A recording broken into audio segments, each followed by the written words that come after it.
At 8:17 on a Thursday morning, I stood inside the financial aid office with my phone in my hand, staring at a balance that should have changed my life. It said, 72 cents available. 72 cents. That was what remained of the college fund my grandfather had built for me over 20 years. The fund that was supposed to cover my final year of nursing school. The fund my mother had promised was safe, protected, and waiting for me when I earned it. The woman behind the desk, Mrs. Alvarez, looked at me with the kind of careful sympathy people use when they know they are about to break you. Emma, she said softly, unless the payment is made by Monday at 5, the university will remove you from the clinical placement list. I heard her words, but they sounded far away, like she was speaking from the end of a tunnel. Monday, 5 o'clock. 4 days. I looked down again at my phone. The banking app was still open. The screen was too bright. The numbers looked fake. I refreshed it once. Then again. Then a third time, like maybe the money had just gone missing for a second. Like maybe $38,000 could hide behind a bad internet connection. But it didn't come back. I called my mother from the hallway outside the office. My hands were shaking so badly I almost dropped the phone. She answered on the fourth ring, breathless and irritated. Emma, I'm with the florist. Make it quick. I swallowed hard. Mom, where is my college fund? There was a pause. Not confusion. Not surprise. A pause. Then she sighed like I had asked something childish. Oh, that. 2 words. That was how she talked about the money my grandfather had left for my education. Like it was an old receipt in a junk drawer. I pressed my back against the wall because my knees had gone weak. What do you mean? Oh, that? My mother lowered her voice. I could hear people laughing in the background, glasses clinking, someone saying something about ivory roses. Your sister needed help, she said. Lila's wedding is in 3 weeks, and the Blackwood estate required the final vendor payment. We had no choice. I didn't breathe. For a moment the hallway disappeared. The posters about student wellness blurred. The noise from the office faded. Then I heard my own voice, thin and broken. You used my tuition money for Lila's wedding? My mother clicked her tongue. Don't be dramatic. It's not like you were going to Harvard. That was the first time my chest physically hurt from a sentence. I stood there, 22 years old, wearing second-hand scrubs, holding a phone with a cracked screen, while my mother explained that my future had been sold for floral arches, champagne glasses, and a string quartet my sister didn't even need. And the worst part was not that she had taken it. The worst part was how calm she sounded. Like stealing from me was not a betrayal. Like my dream had always been less important than my sister's image. Before she hung up, my mother said one more thing. Emma, don't ruin this for your sister. She only gets married once. I looked through the glass doors of the financial aid office. Students walked past with backpacks, iced coffees, messy buns, normal problems. I wanted to scream. Instead I whispered, so do I only get one future? My mother said nothing. Then she ended the call. I stood there until my phone screen went dark. What my mother didn't know was that the money she stole had never fully belonged to her. And by the time she learned whose name was buried inside the trust documents, it was already too late. 2. Before everything broke. My name is Emma Brooks. I was 22 when my mother sold my college fund to pay for my sister's wedding. At the time, I was in my final year of nursing school at a small university in Massachusetts. I was not the smartest student in the program, not the loudest, not the kind who raised her hand just to show she knew the answer. But I worked harder than anyone I knew. I studied on buses. I recorded lectures and listened to them while cleaning tables at the hospital cafeteria. I wrote flashcards on the backs of old receipts. I kept anatomy notes taped above my bathroom mirror, so I could review cranial nerves while brushing my teeth. I wanted to become an emergency room nurse. Not because it sounded impressive. Because when I was 16, my grandfather had a stroke during Sunday dinner, and I watched a nurse named Carla kneel beside him, hold his hand, and talk to him like he was still a whole person when everyone else was panicking. My mother screamed. My father froze. My sister cried because the ambulance lights ruined the photos she had just posted from brunch. But Carla, the nurse at the hospital, looked me in the eye and said, "You can be scared and still be useful." That sentence stayed with me. After Grandpa Howard recovered, he told me, "Emma, you have steady hands. Don't let this family make you think quiet means weak. 2 months later, he started the education fund. He called it my escape ladder, though he always smiled when he said it. I did not understand back then what he meant. I thought he was just being dramatic, the way old men sometimes are when they want their advice to sound like a movie line. But Grandpa knew my family better than I did. He knew my mother, Diane, loved control more than comfort. He knew my father, Paul, avoided conflict so carefully that he let cruelty sit at the table as long as it didn't raise its voice. And he knew my older sister, Lila, had been taught from childhood that needing something was the same as deserving it. Lila was 5 years older than me. She was beautiful in a polished, expensive way even before she had expensive things. Her hair always looked intentional. Her smile could turn soft or sharp depending on who was watching. She had my mother's blue eyes and my father's ability to pretend a problem was not a problem if it benefited her. When Lila got engaged to a commercial real estate broker named Grant, my mother treated it like a royal announcement. She cried. She ordered champagne. She called relatives she had not spoken to in years. Then she started saying things like, "This wedding is our family's introduction to a better circle. Our family. Not Lila. Not Grant. Our family." That was how my mother saw everything. Not as love but as presentation. Not as milestones but as proof. Lila's wedding was not just a wedding. It was a stage. And my mother intended to walk onto it wearing the face of a woman who had raised perfect daughters. Except I had never fit into that picture. I did not have Lila's blonde waves or her effortless charm. I did not know how to laugh politely when men interrupted me. I did not care about country club memberships or the right shade of linen napkins. I wore sneakers until the soles split. I bought my textbooks used. I kept my tips in an envelope labeled, "Rent Emergency." Still for years I believed that if I worked hard enough, if I made myself useful enough, if I became someone with a degree and a clean white coat and a steady paycheck, my family would finally see me. Not as the difficult daughter. Not as the backup child. Not as the one who could wait. Just me. I thought graduation would be the day my mother finally looked proud of me without having to be reminded. I had no idea she had already spent my future on my sister's flowers. 3. The family favorite. In my mother's house, love had always been measured by display. Lila's dance trophies were lined across the mantel in the living room, even the participation ones from when she was 8. Her framed acceptance letter to a private design college hung beside the staircase, though she dropped out after 3 semesters because, according to my mother, creative people should never be boxed in. My nursing school acceptance letter had been left inside a pile of mail on the kitchen counter, until I found it under a grocery flyer. When I held it up, shaking with excitement, my father smiled and said, "That's good, Em."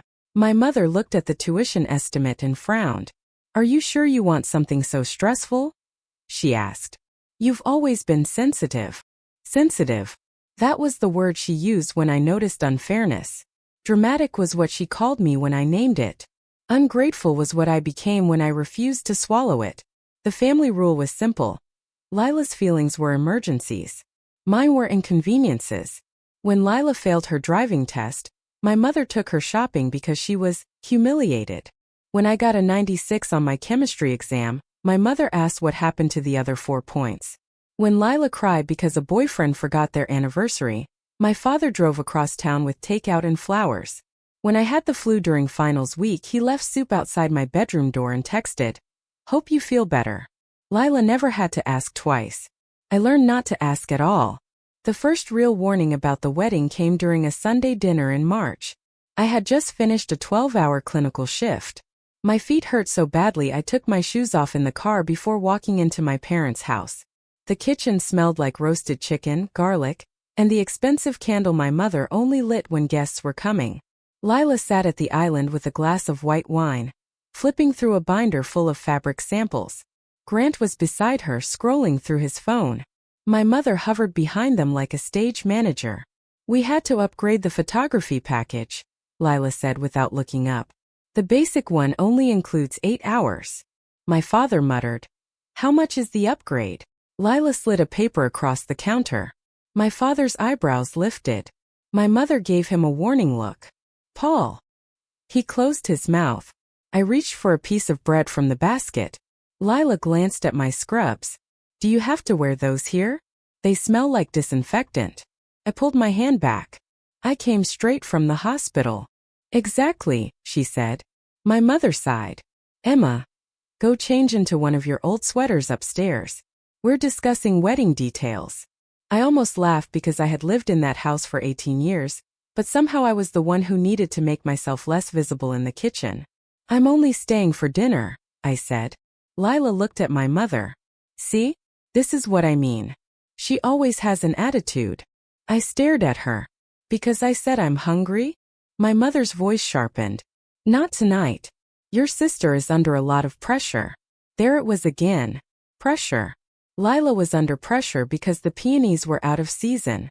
I was under pressure because I had 2 exams, rent due, and a clinical evaluation that could decide my placement. But Lila's pressure had witnesses, so it counted. Mine happened quietly, so it didn't. During dinner, my mother announced that Lila's bridal shower would be held at the Maple Room downtown. That place is expensive, I said before I could stop myself. Lila smiled. Don't worry, Em. Nobody expects you to contribute much. The table went silent for half a second. Then my mother laughed. Not because it was funny, because laughing made cruelty acceptable. I stared at my plate. My father cleared his throat but said nothing. That was his talent. Silence at the exact moment a daughter needed him. After dessert, my mother followed me into the hallway. You embarrassed your sister, she whispered. I turned slowly. She insulted me. She's getting married. Let her have this season. How long is her season? I asked. Because it feels like it started when I was born. My mother's face hardened. You know, Emma, this jealousy is ugly on you. I looked at her then. Really looked. The perfect hair. The pearl earrings. The mouth that could smile in public and cut in private. And I said, I'm not jealous of Lila. I'm tired of being expected to disappear so she can shine. My mother stepped closer. Then maybe stop standing in the light.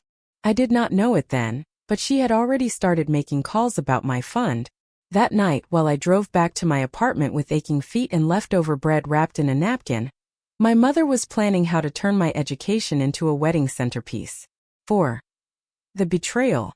After I found out the money was gone, I drove straight to my parents' house. I do not remember most of the drive. I remember gripping the steering wheel so hard my knuckles turned white. I remember the gas light blinking. I remember passing a billboard for Blackwood Estate with a photo of a bride standing under chandeliers. Lila's venue. My future, apparently.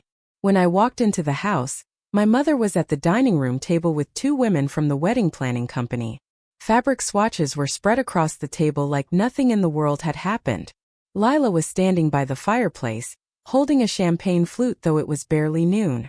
She looked at me and rolled her eyes. Please tell me you're not here to make a scene. My mother's lips tightened. Emma, not now. I placed my printed account statement on the table. The wedding planner stopped talking. Where is my money? I asked. My voice sounded strange. Too calm. Too flat. My mother looked at the paper but did not touch it. We will discuss this privately. No, I said. You spent it publicly. We can discuss it publicly. Lila laughed under her breath. Oh my God. My father appeared in the doorway from his office. What's going on? I looked at him. Did you know? He rubbed the back of his neck. That was the answer. My chest tightened. Dad. He would not meet my eyes. My mother stood. Your sister's final venue payment was due. We had to move quickly. You stole $38,000 from my college fund. I borrowed it. Borrowed means you asked. Lila set her glass down. It's not like you need all of it right now. I turned to her slowly. My tuition is due Monday. She lifted one shoulder. Can't you get loans like everyone else? The wedding planner looked down at her binder. My mother snapped. Lila, let me handle this. Then she turned to me with the face she used when she wanted to sound reasonable. Emma. This wedding is important for the entire family. Grant's clients will be there. His partners will be there. Your sister cannot walk into that room looking cheap. I stared at her. And I can walk into my clinical director's office looking what? Unenrolled. My mother's jaw tightened. You always make everything about yourself. I laughed once, but it came out broken. My money. My school. My future. Yes, Mom. Somehow I thought this part was about me. My father finally spoke. Emma, we're going to pay it back. When? He looked at my mother. She looked away. When? I repeated. My mother folded her arms. After the wedding, we'll figure something out. Monday, I said. I need it by Monday. Lila threw up her hands. You are unbelievable. I have waited my whole life for this wedding. And I have worked my whole life to not need this family, I said. That was when my mother slapped the table. The sound cracked through the dining room. You will not ruin your sister's wedding because you're bitter about your little nursing program. Little. The word landed harder than I expected. My little nursing program. My little apartment. My little life. My little future. Lila's voice softened in a fake way. Emma, maybe this is a sign. Nursing is so intense. You're always exhausted. Maybe take a semester off. I looked at my sister in her silk blouse, standing beside a mantel covered in her trophies, telling me to step out of my own life so she could have chair covers imported from Italy. Then my mother said the sentence I never forgot. Your sister's wedding will do more for this family than your degree ever could. No one moved. Not the planners. Not my father. Not even Lila. For 1 second I think everyone knew she had gone too far. But my mother did not apologize. She lifted her chin like the cruelty had been necessary. Something inside me went very still. I picked up the account statement. You're going to put the money back. My mother gave a sharp laugh. Or what? I looked at her, then at my father, then at Lila. I don't know yet, I said. And that was the truth. At that moment I had no plan. No lawyer. No proof beyond one empty account and a mother who believed I was too weak to fight. But as I walked out of that house, I knew one thing with absolute clarity. I was done begging people to care about what they had broken. 5. The moment I stopped begging. By Friday morning, the story had already changed. In the family group chat, my mother wrote, "Everyone, please pray for Emma. She is having a hard time accepting that this family has needs beyond her own."